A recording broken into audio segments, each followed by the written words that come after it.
Það sem ég ætla að vinna með núna eru sveppir. Sveppir eru þekktir fyrir að vera jarðlitaðir, þannig að það sem ég er að velja í dag er svolítið tengt því. Það er svolítið viður, það er greni til dæmis. Ég ákvað að taka svolítið svona brúna skál til að fá hvítu sveppina mína til að standa svolítið út úr. Ég ætla að steikja villta sveppi, ég ætla að krydda það með greni og koníaki.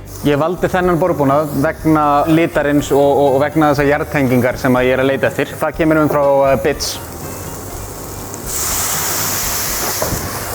Að lokum þá er ég með saxaðan graslauk og greni og örlítið af skarlaturlauk. Ég legg mikið upp á því að maður borði líka svolítið með augunum og litaval og stell tengist því rosalega mikið.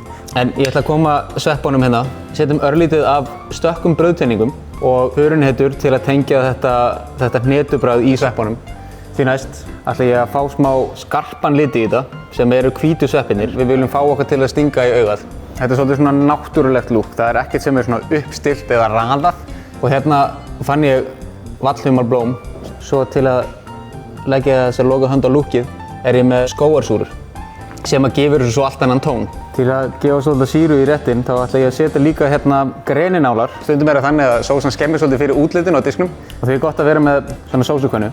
Hafa þá bara sósuna til hliðar. En ég myndi oftast bara setja þetta í miðjuna á disknum, bara akkurat hér. Nú er þetta bara tilbúið til að bera fram. Auðvitað setjum maður sósukönnuna á borðið, það vilja allir meiri sósu. Það er svona vaninn.